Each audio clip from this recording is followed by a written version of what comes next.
My name is Caroline Moser, and I'm the director of the Global Urban Research Centre. And I'm going to invite Kevin Ward, who is the Professor of Geography, is going to open this event. Okay, so hi, my name is Kevin Ward. I just want to say a few words to start today. Why am I asked to say a few words to get things started? Well, I direct something called the Transforming Cities Initiative. This is an attempt by the Faculty of Humanities at this university to better coordinate the work this university does on cities. Within the 6 schools in this faculty, there are over 100 academics and researchers working on different aspects of the city. This is a hugely impressive critical mass of scholars working across the arts, humanities and the social sciences. They are researching a range of urban issues including adaptation, climate change, governance, poverty, migration and resilience, to name but 6 themes. These scholars are making a profound difference to how academics study these issues in disciplines as diverse as economics, geography, planning, languages, political science and sociology. Many of these academics are also committed to making a difference to the lives of people around the globe, to improving the conditions under which people go about their everyday lives. The challenge, I think, for the initiative I'm directing is to make sure this depth and breadth is understood and appreciated by our numerous stakeholders, from government ministers to leading scholars, from graduate students who want to come to Manchester and do a PhD, to international consultants. Both the Global Urban Research Centre at GURC and the Brooks World Poverty Institute, BWPI, embody what is possible when you combine a drive to academic excellence with a desire to change the world for the better. Each has existed for less than a decade, but already here in Manchester, and I'm sure much further afield, it's hard to imagine life before them. Such has been their impact on thinking in their respective fields. Both share a strong commitment to collaborative, experimental, and evidence-driven research, and to disseminating their work. So I should just warn you that we're all going to be recorded for today's talk, and this will be put up on the website for people who couldn't make it today to see what we discussed.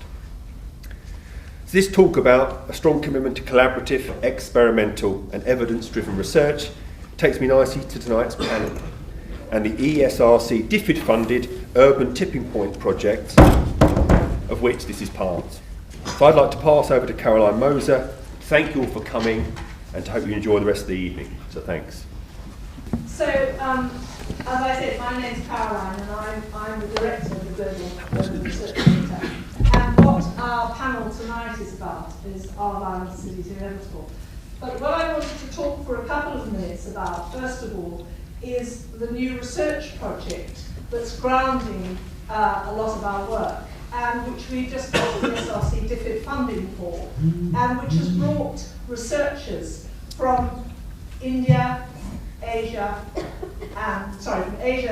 Latin America and Africa to work with us. And we're running a 3-day workshop, and so instead of just sitting at Chancellor's working in our workshop, we thought that what we should do was to share some of our initial questions, really, as much as anything else. So what I'm going to do very quickly is give you a couple of minutes on this research project, which is called Understand the Tipping Points of Urban Conflict, Violent Cities and Poverty Reduction in Developing Countries, and then introduce the panel measures. So let me give you a couple of sort of the background.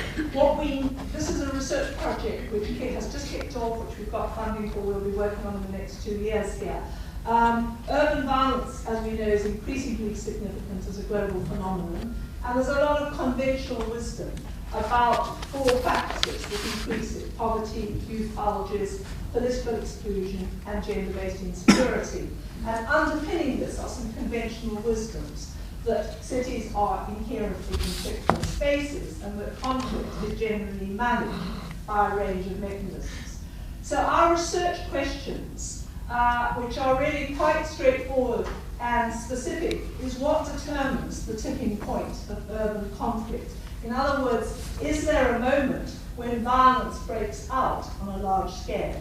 How do we measure it quantitatively? How do we measure it in terms of qualitative factors? And we are working with a definition of tipping points that comes from Gladwell, which you can see up there.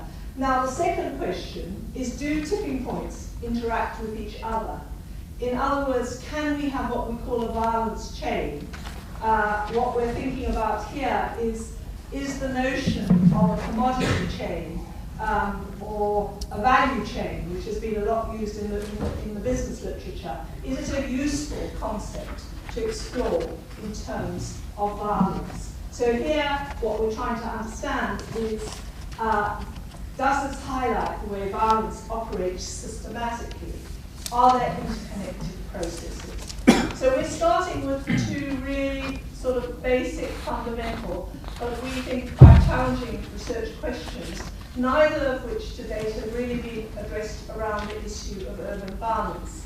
And our team, and actually quite a number of us, have really done quite a lot of work on urban violence before. So for us, it's a real challenge to think, are there new ways of addressing this issue that can provide us with potential insights that will be policy relevant?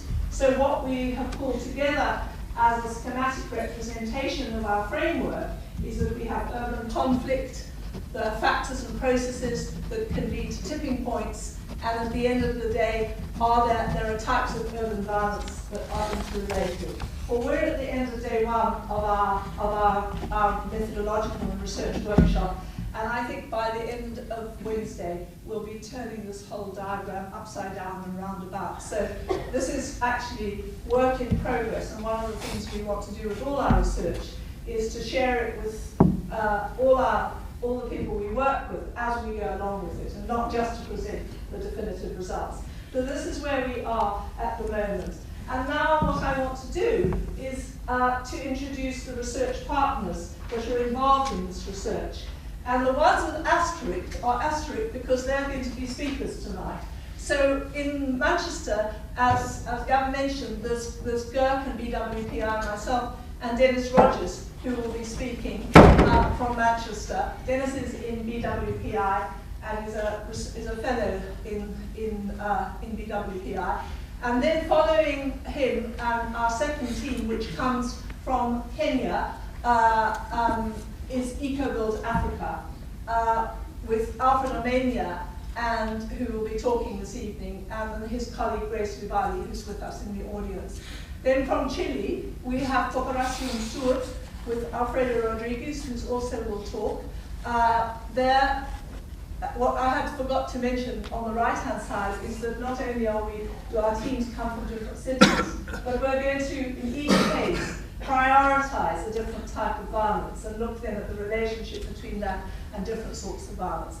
So then we have, from the Center on Conflict at the International Development Studies Geneva, Oliver Hutterson, who is going to be working in Delhi. And finally, from India, in the Institute for Human Development, Alak Sharma, who is in our audience, and Dennis, who is going to be working on poverty. So the order that we have will be Dennis first, then Alfred, who will give us a perspective from Africa, then Alfredo, who will give us a perspective on Latin America. And finally, we're really honoured to have with us Dr. Cathy McIlwaine, who's from Queen Mary's London. Some of you may know, she and I worked as research collaborators on a very big research project on urban violence in Colombia and Guatemala. She will be lecturing here tomorrow, so we're being a little anarchic and using her trip here to also be as our final panel discussion. So thank you very much. I'd like to now turn it over to Dennis.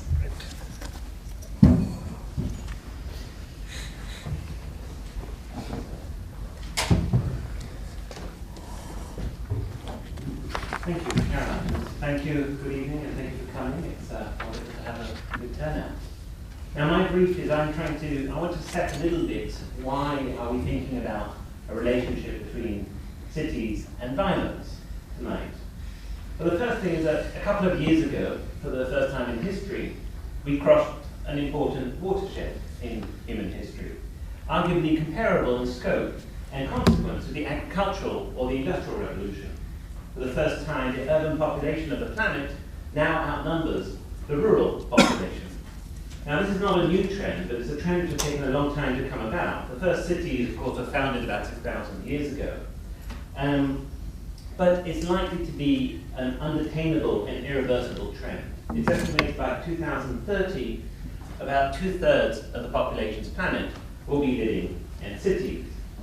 Now, there are obviously many consequences about this transformation, but something that has been particularly striking to somebody who works in the urban context is the way in which you have this proliferation of kind of visions of the future. And it's a future which is increasingly associated with these dystopian notions of violence and chaos, particularly in the global south. From Mexico to Medellin, or Cape Town to Cairo, or Mumbai to Manila, out-of-control urban growth is repeatedly linked with spiraling levels of crime, violence, brutality, and delinquency. Now, a variety of explanations have been put forward to explain the particular association that exists between violence and urban contexts. And some of these actually go back a long way. The oldest one I could find was from the Roman historian Livy, who wrote about urban gangs in his whole history of the Roman Republic, associating their violence with the particularities of urban life, and more specifically the complex urban machinery, the political machinery of ancient Rome. In a rather different vein, certain Renaissance scholars theorized that the high levels of violence that afflicted medieval Italian cities was linked to the emergence of new marriage patterns in cities, whereby men began to sort of marry much later in their mid-30s, but they married women in their mid-teens. And the corollary to this was that young Italian men under 30 had a decade in which to do nothing but get into trouble as they got increasingly frustrated with their elders cherry-picking their female peers, so to speak. But it's perhaps from the 19th century onwards that the association between cities and violence was most explicitly posited as something inherent and inevitable, with the newly emerging social sciences in particular explicitly arguing that there was something about cities and city life which led to violence. More specifically, cities were portrayed as particular spaces where lots of different people were concentrated in a limited area and forced to interact with each other, which in turn led to social friction and in turn led to violence. I'm sure I don't have to explain to you the problems and the kind of feelings that one gets when one has nosy neighbours or people who cut queues and so on and so forth. This is much more likely to happen in the city than in the countryside, obviously. Now, nobody captured this better than Frederick Engels, who vividly described the new anomic urban way of life in 19th century Manchester and his famous Condition of the Working Class in England. And I want to quote a passage which I think is rather illustrative of the kind of problems and implications of city living. The hundreds of thousands of all classes and ranks crowd by one another as though they had nothing in common, nothing to do with one another, and their only agreement is a tacit one, that each keep to his own side of the pavement so as not to delay the opposing streams of the crowd, while it occurs to no man to honour another with so much as a glance. The brutal indifference, the unfeeling isolation of each in his private interest becomes the more repellent and offensive, the more these individuals are crowded together within a limited space. The isolation of the individual, this narrow self-seeking, is the fundamental principle of our society, everywhere. People regard each other only as useful objects. Each exploits the other, and the end of it all is that the stronger treads the weaker underfoot, and that the powerful few seize everything for themselves, whilst of the weak many, the poor, scarcely a mere existence remains. Everywhere barbarous indifference, hard egotism on one hand, and nameless misery on the other. Everywhere social warfare. Now, what's particularly interesting, I think, about Engels' account is that in many ways, what it actually tells us is that the key factor is less the fact that cities concentrate people in bounded spaces, and more how relations between urban dwellers are organized that must be taken into account. This, according to Engels, is a key issue. It's not so much cities as such, it's what happens in cities. So it's a political economy of cities that it is important to consider, rather than the simple fact of urban concentration. We need to understand why certain groups within cities dominate, and why others are excluded, and whether there are mechanisms of inclusion, and if not, why. Now, these are key questions to ask when we're thinking about the relationship between cities and violence. And rather than thinking of it as inevitable, because this arguably confuses causation with correlation. At the same time, though, the fact that there definitely is a correlation between violence and urban context in the contemporary era remains, and this is something that needs to be explained. Now, in this respect, I would argue that another level of political economy is arguably needed to explain it. The anthropologist Eric Wolf famously pointed out that most of the great wars and revolutions of the 20th century were what he called peasant wars, or in other words, they were wars which mainly involved peasantry fighting against agrarian landowners for control over the agricultural means of production in the countryside. Now, during the past 30 years or so, a transition has arguably occurred globally, whereby the global economy has become much less agrarian, and is actually principally based on production and manufacturing processes, which are based in urban areas. And this, the academic Joe Beale of the University of Cape Town has argued, is leading to the locus of conflict moving from the countryside to cities. She calls these the new urban wars of the 21st century, rather than the peasant wars of the 20th century. But these have much less to do with any inherent aspect of urban life, and more to do with the fact that cities are increasingly becoming the sites of traditional vectors for conflict, which in some ways conflict is not rocket science. It's about one group with particular interests imposing its interest over another group which has different interests.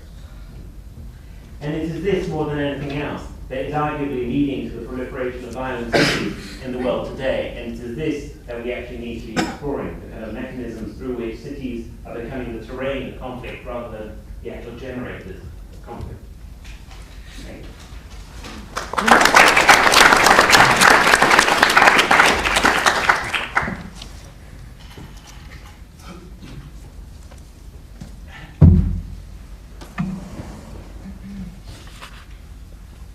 Thank you. That was an intellectually charged exposition of some of the things that we are exploring.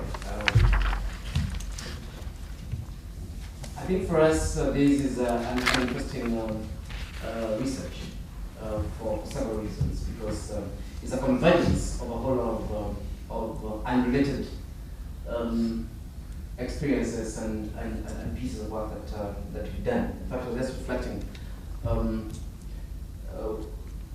Quite early, I spent quite a bit of time, and my colleague also from in Africa, we spent quite a bit of time in South Africa, and it was interesting. Some of these tensions that Dennis was talking about, and how you experience them actually living in these specific cities. And from an intellectual point of view, I think what was very interesting for us was to see what lenses we could actually use to be able to understand what is happening around us, and of course, what is some of the ideas that were being looked at there were issues about fragmentation, issues about exclusion, issues about segregation, how these start building up into social tensions that can eventually result in conflict. But I think working in that particular space, and also sharing with intellectuals who are coming from extreme environments, including people looking at segregation in Israel and Palestinian context. It made me reflect, eventually, when I located in Nairobi, it made me reflect just what was happening within that particular city. And what I realized at the end was that similar tensions existed in the city. Same fragmentation, same fracturing, same reflection through gatedness and all this what happening. It's simply that I couldn't see them before. Because of framing. And I'll give a few stories that may not be related, but they all come together. So that is one trajectory. One thing idea that got us thinking about urban tensions as it were. So when I got back to Nairobi, I found as another challenge, and this was more of an intellectual challenge. That a lot of us located in the academy were basically concerned about practice. We're not theorizing these sort of issues, and those who are theorizing the issues were considered to be largely irrelevant in terms of dealing with them. Theory is really what happened in class and amongst intellectuals, totally disconnected, from the realities of society. And this is what led us and Grace here to start creating a space where a praxis space where we could engage with the messiness of the urban reality and be able to draw some concepts out of it, almost in a grounded Marxist tradition as they actually were, learn from these practices, but actually with a view to generating new lenses and developing a whole lot of ideas around it. That's another trajectory. The third story, I would occasionally do some writing, and in 2008 we had this big post-election violence in the country. And I stopped my academic writing, and I did popular writing. In fact, I think, Caroline, there's a piece of work I'm not sharing with you, but I think I'll email it to you. And it was very interesting for me because being a resident of the city, I was trying to describe, and of course experiencing this violence real time.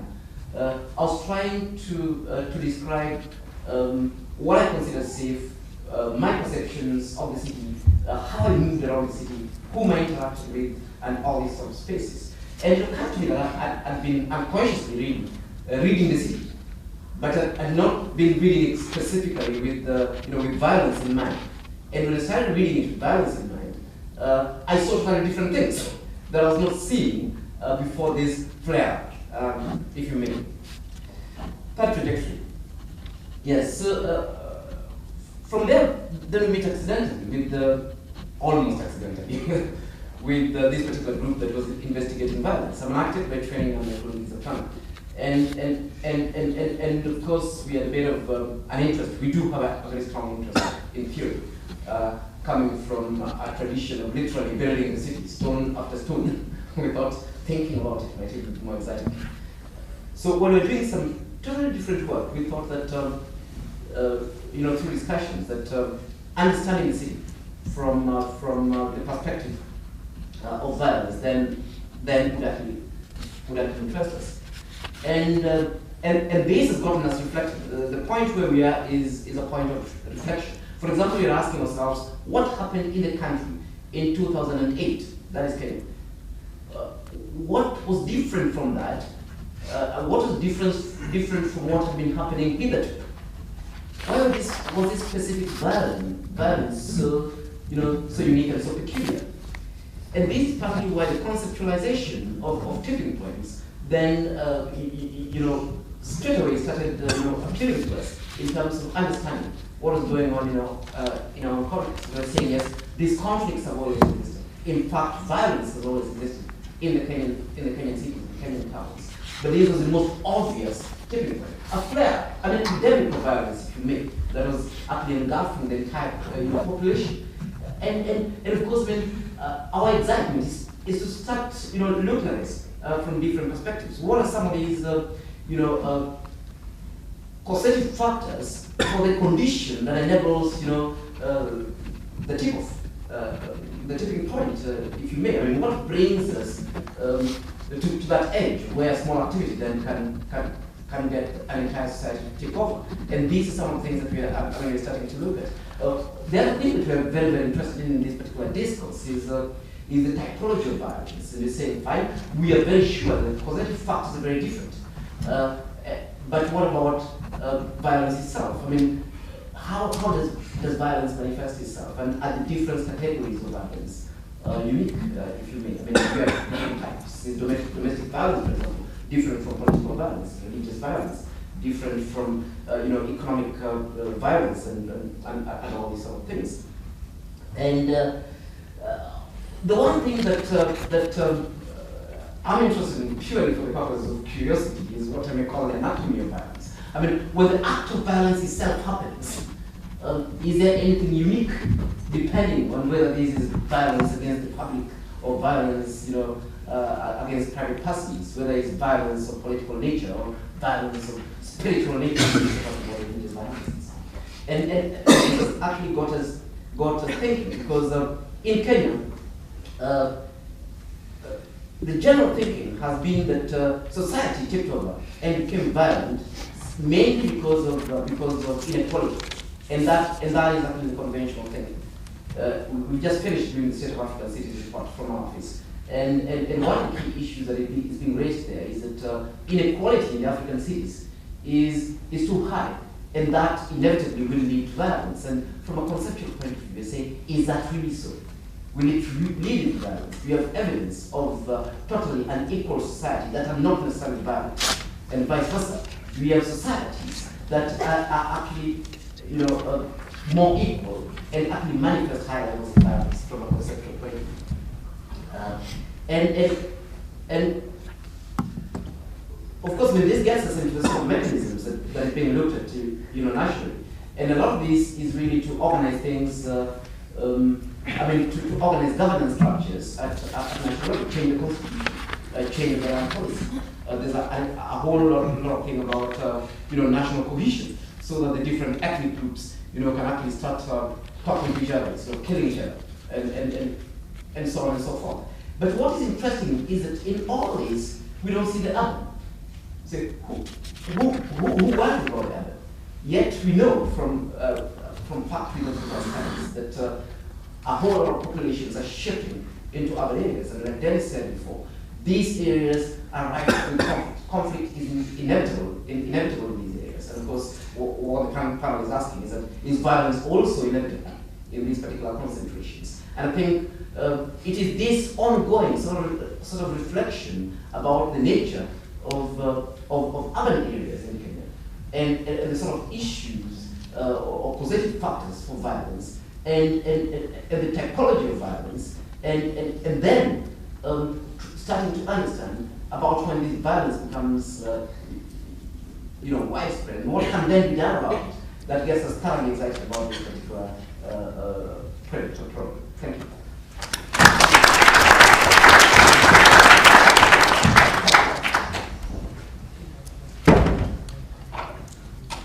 I'm Pedro Rodriguez from Chile. I think that the question, as it is inevitable violence, is a excellent core question for the research where now we are starting. I would like to make 3 comments. One about 2 papers, then 4 questions, and then a very brief comment about Santiago. This research is supported at the beginning by 2 papers. One from Carol Moser, Urban Violence and Insecurity, an introductory roadmap, and Dennis Rogers, Urban Violence is not necessarily a way of life. I think these 2 papers provide us with some basic reference to the study we are starting in Santiago. It's inevitable a violence situation. Moser proposes understanding the problem of violence and insecurity, as well as some innovative responses stemming from the communities affected. To this purpose, she put in some remarks. She defines and categorizes multiple forms of violence: political, institutional, economic, and social violence. She includes structural violence, exploitation, exclusion, inequality, injustice. She indicates different causal factors of urban violence, one of these being the governance crisis, a situation in which the state institutions are replaced by forms of social governance.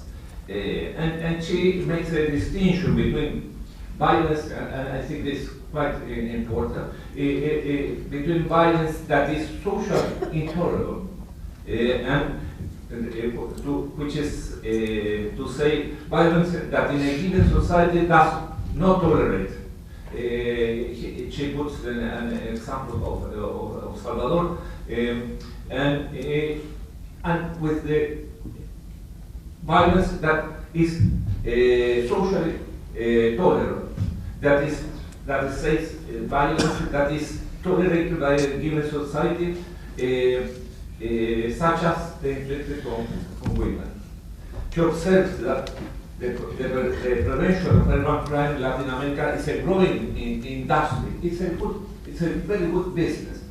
And indicates that this situation is exacerbated by the mistrust in in the state capacity to solve crimes, by no state ways of solving crimes, and by the security privatization. And she finished her paper highlight the issue of fear associated to different forms of foreign violence, which leads to the fragmentation of the city. Dennis start his discussion by the focus proposed by Louis Wilf, who associated violence with city and with territorial categories of the city, size, density, heterogeneity. His argumentation, he says that the concept of city, urban space, does not refer to a territory, but also makes reference to social relations that creates and reproduce the same. He especially refers to how resources generated in the space are produced, distributed, assigned, and used. And he affirms that is regard on how this production, distribution, and use is appropriated, that conflict arises between individuals and groups. He indicates that the way these conflicts are structured, that is to say, how they are processed in the city, determines the presence or absence of violence. And he concludes that urban violence is therefore a matter of power and of regulation inside the city. And this is a matter of urban social-political regime, the power structure, that the normalization of violence as a inherent trait of the cities has. For question for drawing our proposal. We have to know which is the theoretical concept framework of the city that we are going to use, which is the nature of urbanity we are coming from, and obviously this should be a focus surpassing the ecological approach of the city. We have to understand the city not as a physical demographical phenomenon like the Chicago school. It's not size, density, heterogeneity, because they don't explain urban violence as Dennis put it. They are not enough. We have to be able to understand the city as a social construction of urban space and its reproduction, thus raising the issue of conflict between individuals and groups for their appropriation. Second, it's very important who defines what is understood as violence in the city. What kind of violence is tolerable and what kind is socially intolerable? Quoting Bourdieu, the bulk of the single people, el baile de los solteros, he said that the dominant individual is which is able to impose the standard of his own perception to be perceived as it perceives itself, appropriating its own objectivation by reducing its objective truth to its subjective subjective purpose. Then we can ask ourselves if it is right to talk about urban violence, or whether it should be better to talk about different kinds of violence, explicit or naturalized, that affect different peoples in different ways, according to sex, ethnic groups, class, etc. And investigating which kinds of violence constitute the object of public policies. Two other questions. One is, which is the type and nature of conflicts in the cities? And the other is how the customary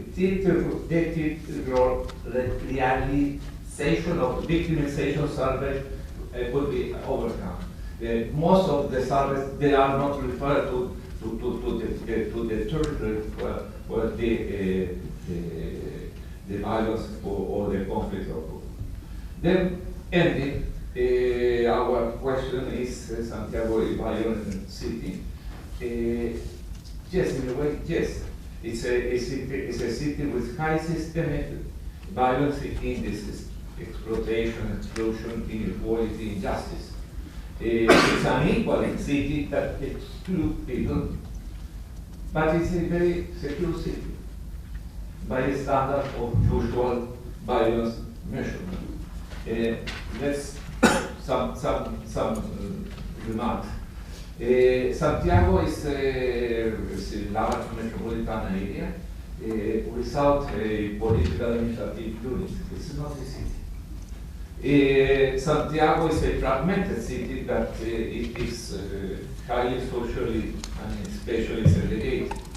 Access to institutional services is highly unequal. There's a lot of indices of education and health.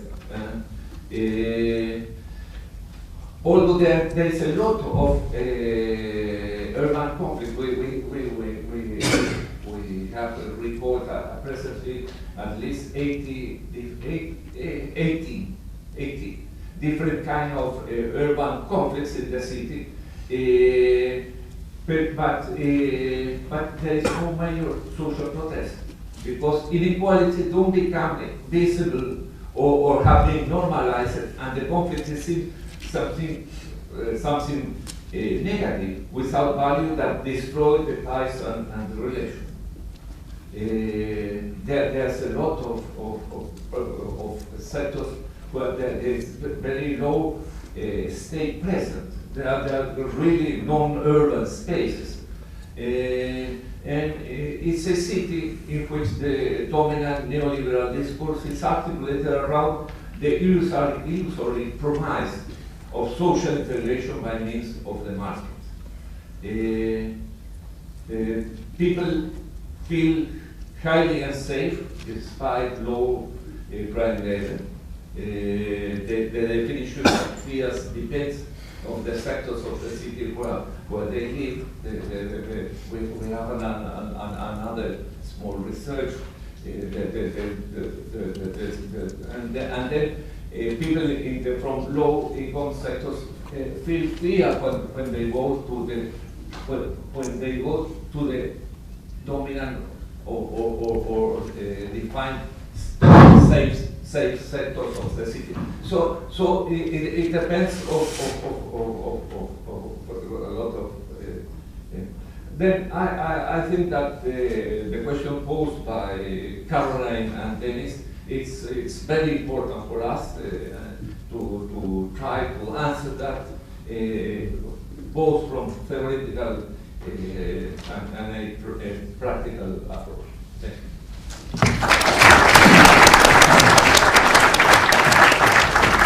you.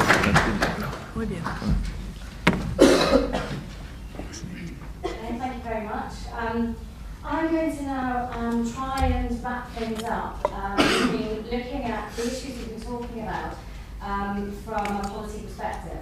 But please bear in mind that we haven't actually compared beforehand. And I'm the outsider of the bunch, and I'm not actually involved in the project specifically. Although, as Caroline mentioned earlier, we have a long history of working on the issue of urban violence in Latin America.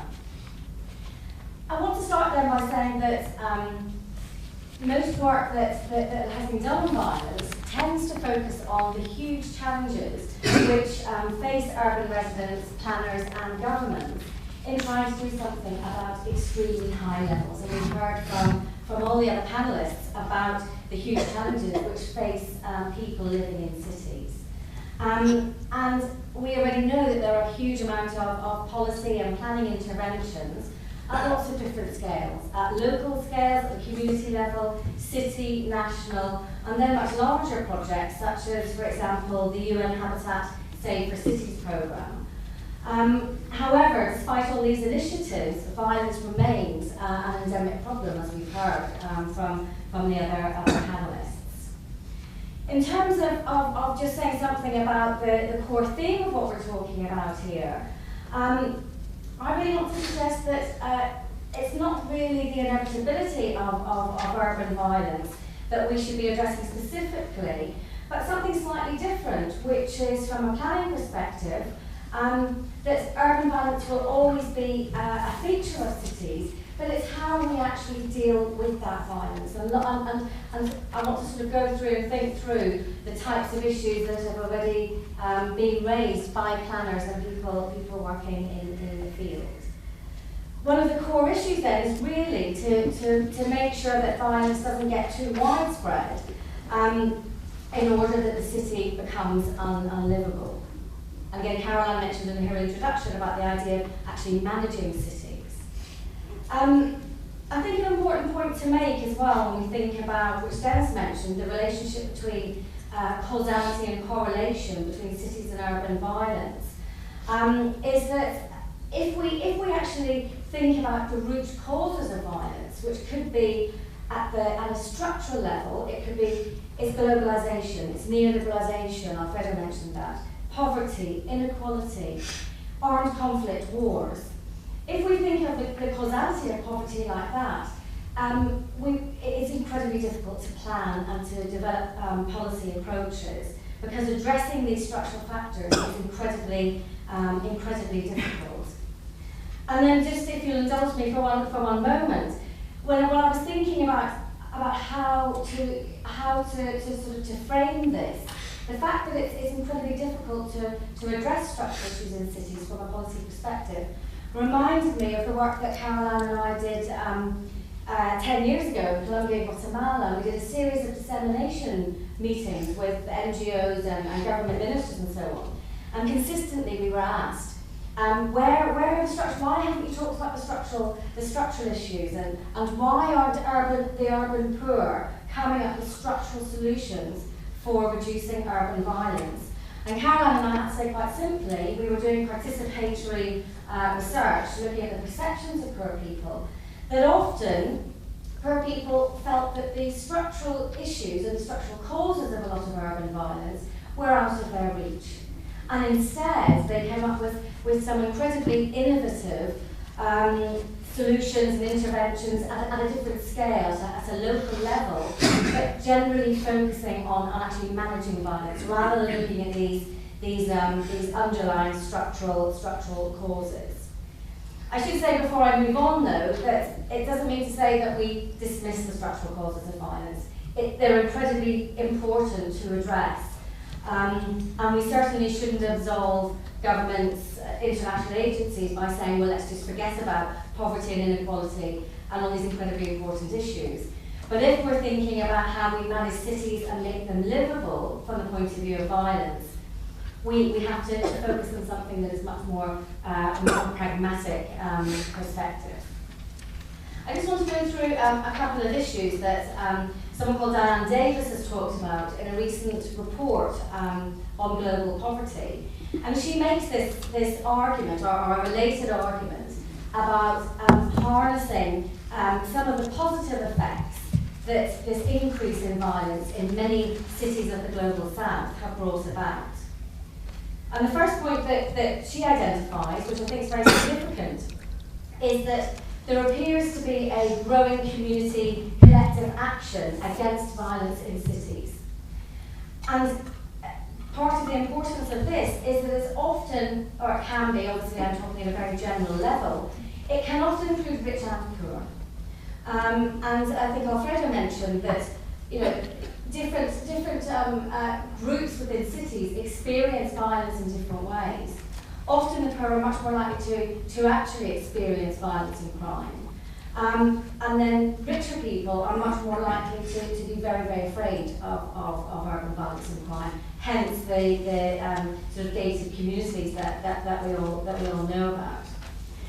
So Davis argues that there is a potential to build on, and I'll come back to this in a moment, sort of civil society organising, creating alliances across different groups in cities in order to manage violence and ultimately try and reduce it.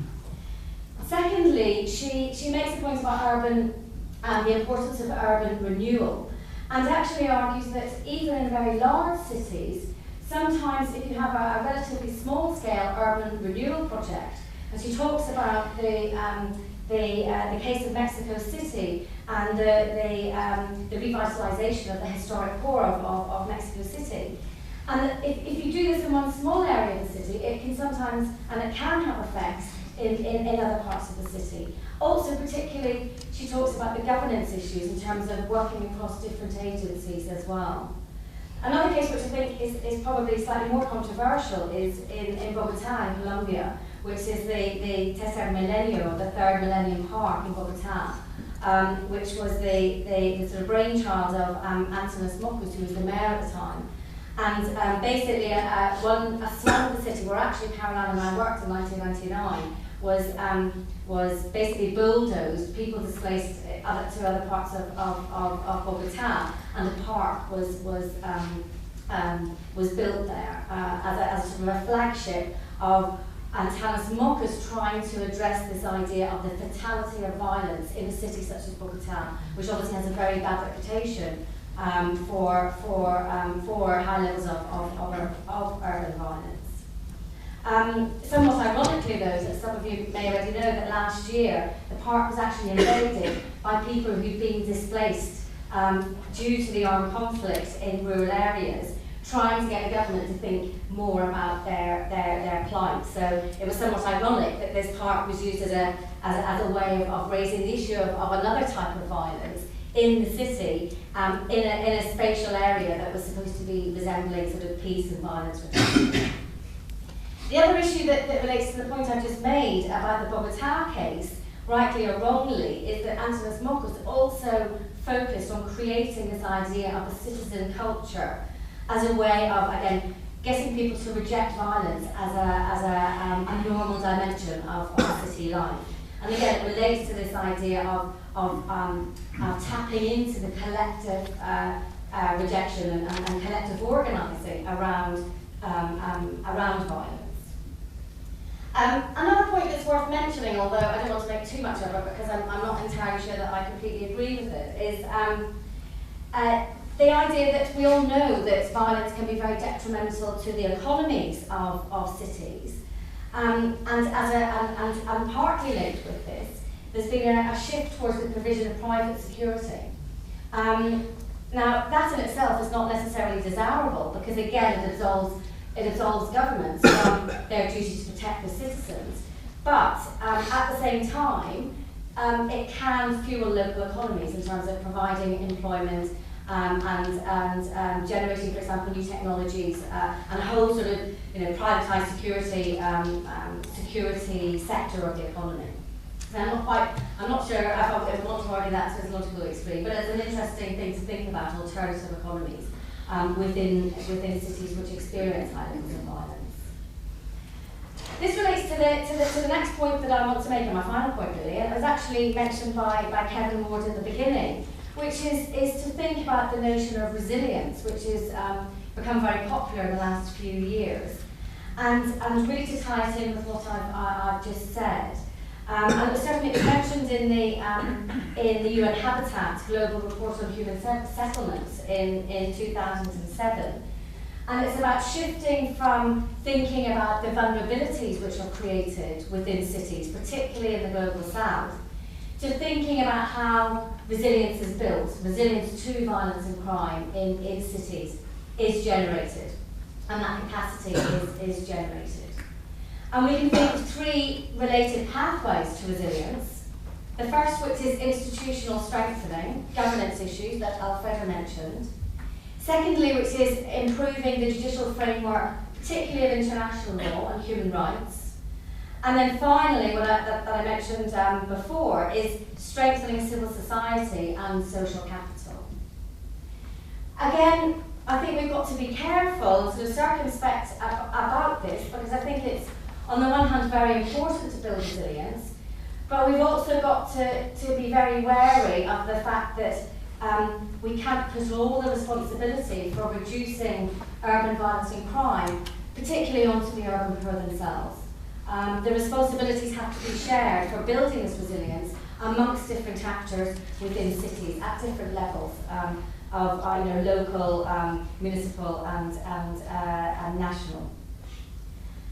This takes me on to my final point, which I'll just say something to finish up with about policy responses, is that work to date on work looking at reducing urban violence that partly relates to, well, lots of people have been working on, but Caroline and I, it was a dimension of the work that we did in relation to Colombia and Guatemala, is that we now know that there are a lot of direct and indirect interventions. We now know it's important to have, and the direct and indirect would actually include the structural issues that I mentioned earlier. There are interventions across different spatial scales, again, which I've just mentioned, although it's increasingly recognised that the local level is an extremely important entry point for trying to reduce urban violence. Thirdly, there are a whole range of what we call soft and hard interventions. For example, on the so-called hard side, we've got police and clamping down on gangs, for example, in Latin America called the mano dura. And that needs to be, a lot of the panelists have argued that we need to think of that together with local community initiatives, so-called soft interventions, that basically work with building social capitals within communities, generating civil society, and building this idea of resilience that I've just mentioned. Then the final point is, again, it's now recognised that we need to move from ad hoc to much more integrated initiatives. Again, including the different types that I've just mentioned. So just to finish then, coming back to the point where I started, and hopefully sort of trying to summarise some of the points that the other panellists have made, it's important to look at the various processes, and again the tipping points which the project is looking at, various processes within cities which can and cannot generate more or less crime and urban violence, rather than necessarily looking at the very, very root causes and trying to, have a policy which, for example, tries to eliminate neoliberalism. It's impossible. It will never, it's not going to happen in any short-term way. So it's very important to think about how resilience can be built through a whole range of context-specific policy programs and specific projects that address different scales within cities and incorporate a whole range of different actors. Okay, I'll leave it there.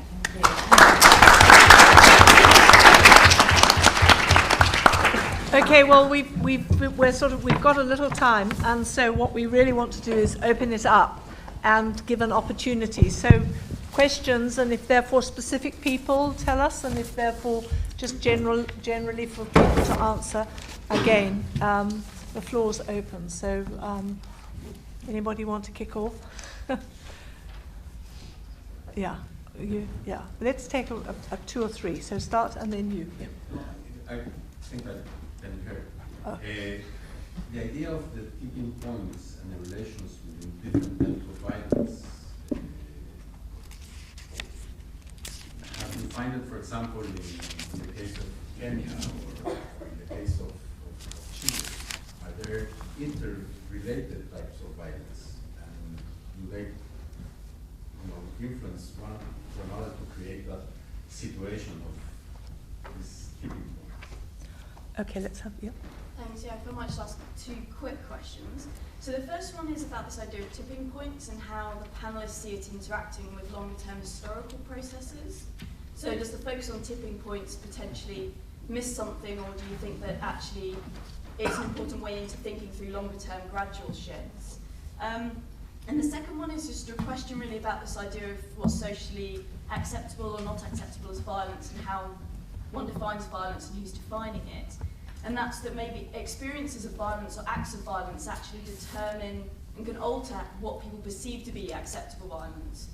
And so does it matter whether you're, as the researchers, defining the violence for the people who may be experiencing it? What does that miss? Is it important to maybe have that sense of detachment from the experience of violence itself? Great.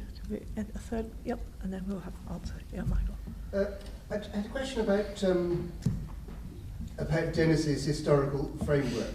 Of course, it's true that you can read the history of the city in that way, but surely for this project, the much more important point to start with is that for most of human history, and for most of the history of culture, the city has been the place of non-violence, has been the exclusive place in which people could feel secure.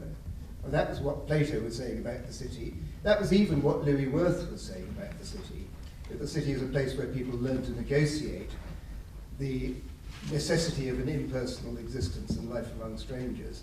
But the really important thinkers or concepts when you're thinking about violence are surely people like Hannah Arendt and Jürgen Habermas, who emphasize the city as essentially the basis of a public realm.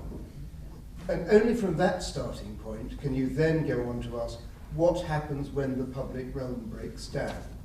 And the whole idea of a tipping point of violence may be a number of different trajectories, whether it's to do with drugs, or to do with youth crime, or to do with political violence, or to do with domestic violence, or to do with class war. They're entirely separate problems which might manifest themselves in very different ways in the urban context. Oh, okay, we'll answer these first this round, and then we'll have another round. So, should we start? Who would like to kick off? Dennis? Since one of them was directed at you. I can kick off on, Worth, yes, did actually say in his article, the city is a space where people are learning to negotiate, but it was a highly theoretical article, and if you look at the body of work produced by the Chicago School that was informed, or that informed Worth's thing, it's all actually about social disintegration and the way in which people were not learning to negotiate with each other. I think the kind of production on gangs of the Chicago School is a perfect exemplification of this. And I agree with you. I think Plato, you're on stronger grounds with Plato, and Plato did certainly see the city, but it's part of a tradition which then also goes into St. Augustine and so on, which I think is, and Habermas belongs to that as well, and this kind of construction of the public realm, which I think is quite idealistic and doesn't actually correspond to the reality. There's this notion in Habermas that these public domains will materialize without being worked out. There's something, people are nice to each other and will actually want to talk to each other. I'm not actually sure that's really true. But then of course I'm a pessimist. So, Alfredo? No? Alfred? On any of these questions? No. Do you have any comments? Yes, I think I'll make a comment about the types of violence and the varieties of violence and the relationship between those and tipping points. And still, I think that is really anecdotal for now. I think as we interrogate the issues more and more, we should be able to have a clearer perspective. But the one thing that is clear in the Kenyan situation is that there was a tipping point that, of course, everybody noticed. When the entire society was engulfed in violence. But I think what was interesting is that the causes were quite varied, despite the fact that what caused the tipping point was basically one. But the background, these tensions existed. There are those who were complaining about land. There are those who are thinking about political exclusion. The youth gangs who are serving, sitting politicians. There's a whole lot of reasons depending on which section of society you talk to, whether it was geographically in terms of part of the country, or age, or political class, and so on.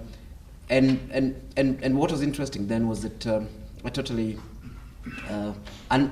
actually in some instance unrelated activity, in this particular case elections, got the entire society to actually flare up.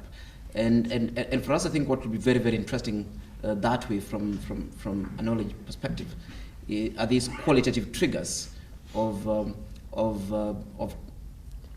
tipping points, which really, that was the case in Kenyan situation. It is not that these particular conflicts had reached a point that on their own, quantitatively, they flared up, but actually there was a trigger that then, that then caused the flare up.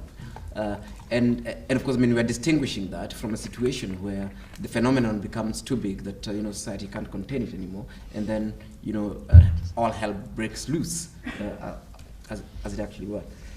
That's one point that I want to make there. The other very brief comment is the historical process, and I think again the research team is grappling with that, particularly from the perspective of the areas that we are borrowing from.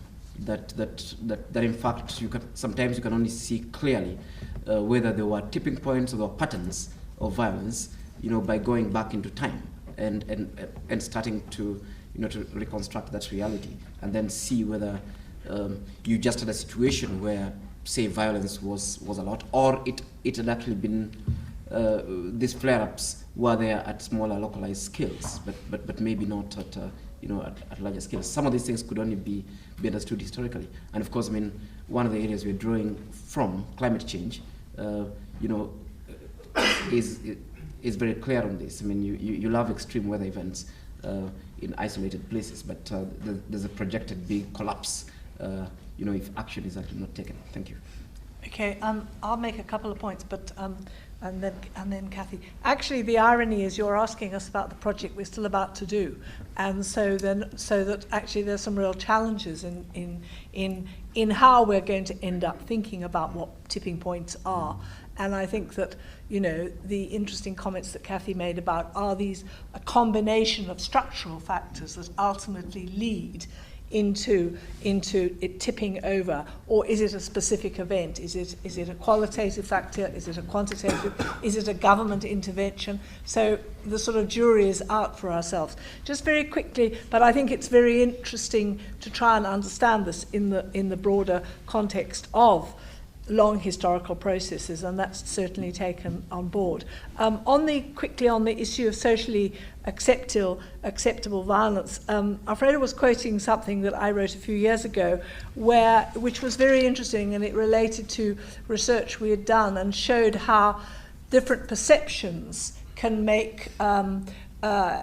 alter perceptions of what is acceptable and non-acceptable violence. And I cited the case of El Salvador, where gang violence and the sort of political post-conflict violence was seen as very unacceptable by local government, by local communities, whereas gender-based violence was invisibilized and was seen as socially acceptable. And I think the point you make is a very good one, which is when, and that in a sense is again another of the issue we want to look at in looking at tipping point, is when does socially acceptable violence become unacceptable? At what point does that happen? What are the causes that push it into that sort of realm? So I think this is obviously something that we're going to work with and take forward. Cathy? Related to what Caroline said, it was the point that you made about the different definitions of violence and what your starting point is. And again, I'm only talking from the work that we've already done. And certainly in the work that we did in Guatemala and Colombia, methodologically, as Caroline said, we asked people, it was sort of inductive in the sense that we asked people what were the issues affecting them in their community. And then they told us it was things that they wouldn't necessarily use violence as a word. They talked about, for example, in Guatemala, they talked about danger and dangers in plural. And in Colombia, they tended to talk about security. So you know, it's an extremely good point, because I think in different contexts, and probably even within the same country, from city to city, there will be locally constructed notions of what violence and conflict are in different ways.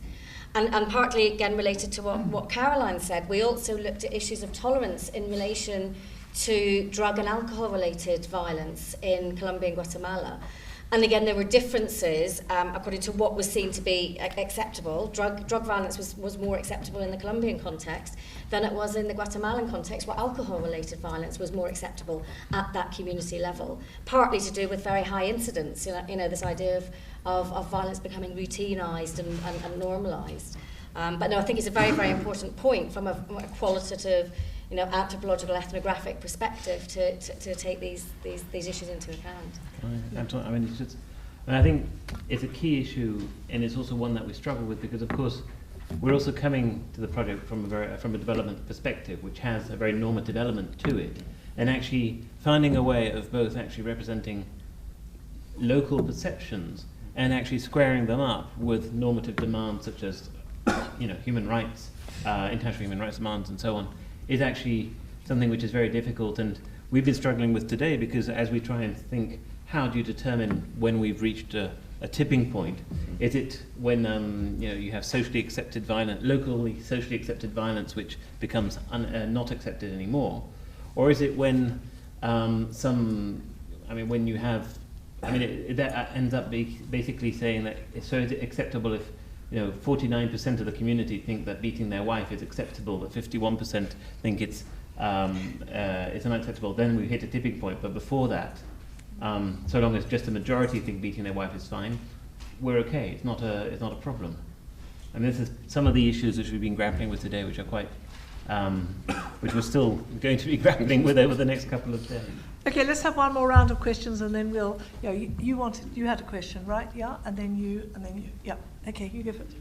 I was just wondering as to, when we talk about violence, it's often seen as like part of statistics or like an outcome, whereas in actuality, often it becomes a tool which you can use when you have an opportunity to use it, whether it's political violence or symbolic violence, or, you know, the violence of corruption and hunger and stuff. And the working in, if you're talking about tipping points, the local, should have thought about how to word this better earlier, the local circumstances and how they affect more like a valve for violence which is already potentially there.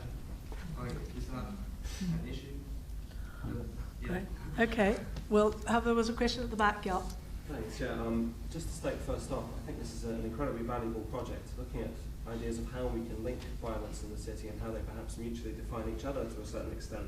There's a huge amount of value across disciplines, as Kevin was mentioning.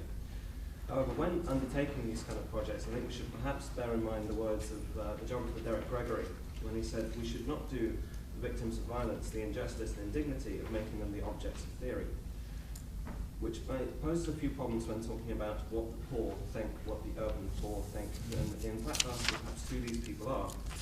The Chicago school's been mentioned, but there's been a bit of a successor movement to that in urban geography, looking at the LA school, people like Mike Davis, Ed Soja, Michael Deere, Stephen Flusty, and they've been also accused of treating people as the objects of theory, where in their study of LA and the particular local environments that are created there and are lived there, the noose appears to tighten around various populations, but actually the voices are not heard. The only voice that really emerges is that of the researcher. And so I think that's a danger that's worth guarding against if we are not to actually contribute to the securitization of the city, the creation of the city as a city of violence, rather than as a place of meeting and negotiation. Thanks. Ralph? Hi, thank you. I'm Ralph here from the Manchester Architecture Research Centre. I just want to offer or suggest to complement the notion of tipping point with maybe the notion of a spark. It's again a metaphor come with all kinds of problems, but I think that the tipping point assumes that some sort of dissatisfaction grows until the last straw that breaks the camel's back. Whereas a spark, I think, can trigger violence at a lower level of dissatisfaction, if you want. Just an example from Belfast, which I studied. Of course, Belfast is not in the global south and not comparable in many ways, but it was literally a bridge, a pedestrian bridge across a highway, which sparked community tensions, where at a time when the Northern Ireland peace process was on the way and it seemed fine.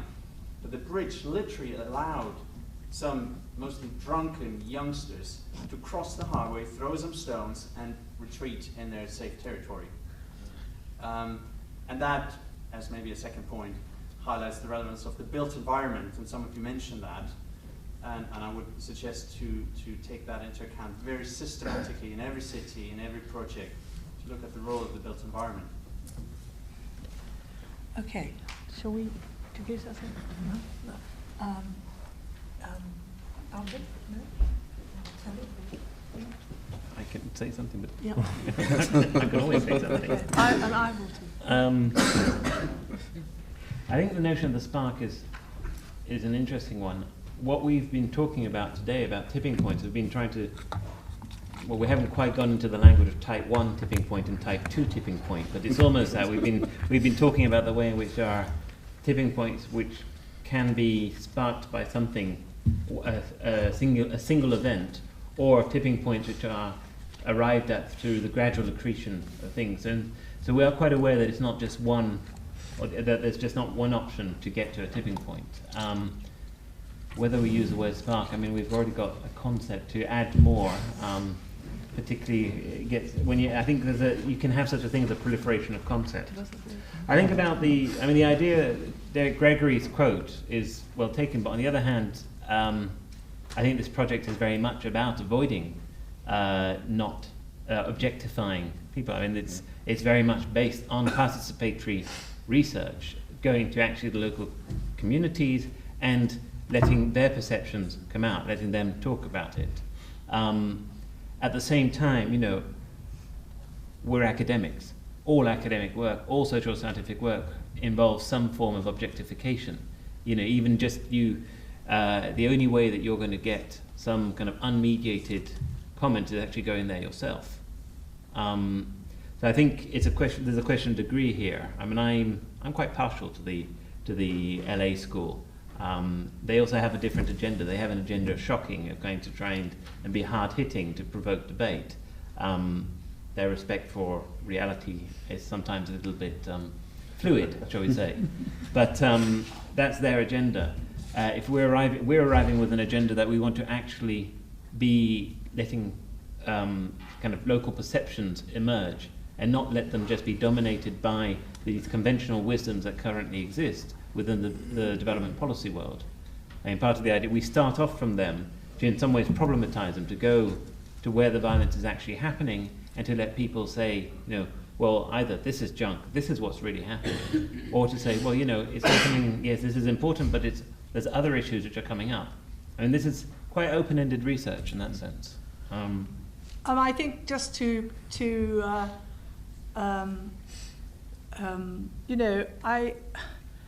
we have whole discussions about Mike Davies. Is it useful? Is he useful? Isn't he useful? Is his distortion of reality and the way he manipulates information important or useful or not useful? And I think it's a good point, and it's a good point to raise. But I think that we will always be in a position of being quite vulnerable to people who want to see interpretations at the end of the day, or the analysis of data at the end of the day, as not being the voices of local communities. And there's a long history of this sort of issue. I think that what is interesting, and Cathy spoke about our own research. I started in the 1990s when there was no research going on urban violence using a participatory methodology. In other words, taking the whole of rapid rural appraisal, the IDS school, Robert Chambers' work, and a lot of the Asian environmental NGO community, where this whole methodology comes from, and seeing, working with an Indian trainer, whether we could translate this and use this for violence, actually at that time in Jamaica.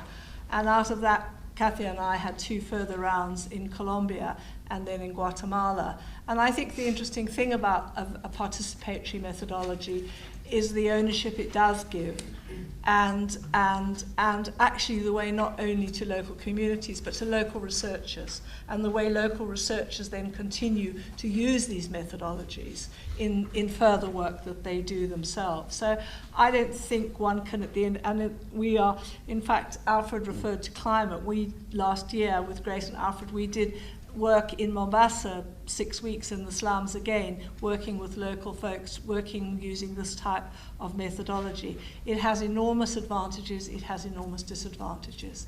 And I know that the thing that I do, because I've worked in a world of policy and of government, of international institutions that consider this type of stuff anecdotal, what I have also learned is how you can quantify from that. And that is an analytical issue that I do and I take ownership of. And in that sense, it's not a distortion of people's reality, it's an attempt to quantify it so that it can be relevant and give a very, very, very explicit but sort of grounded message rather than rather than a political message, but a empirically grounded message that can make sense to policymakers. So I think it's a very good point that you make, and I think it's one that we are, well, I am we are all very conscious of. And the whole idea of doing this work in this way is to recognise that these are limitations, but at the same time to see that there is value in this type of research. So it's a good question. Thanks. Can I just add also, I mean, and that's not in no way contradictory with having a political message. And I think and I hope we will have a political message. You know, for the record, I like Mike Davis's work, and if we have half the influence of Planet of Slums, I'm going to be very happy. Okay, on that point, unless there are any other burning questions, did nobody? I think we haven't really answered your question. Does anybody want to? I think about the spatial. I talked about sparks. Oh, the sparks, yeah. Anybody else, or shall we all go and have a drink? And thank you very much for staying the course. Okay, thanks very much.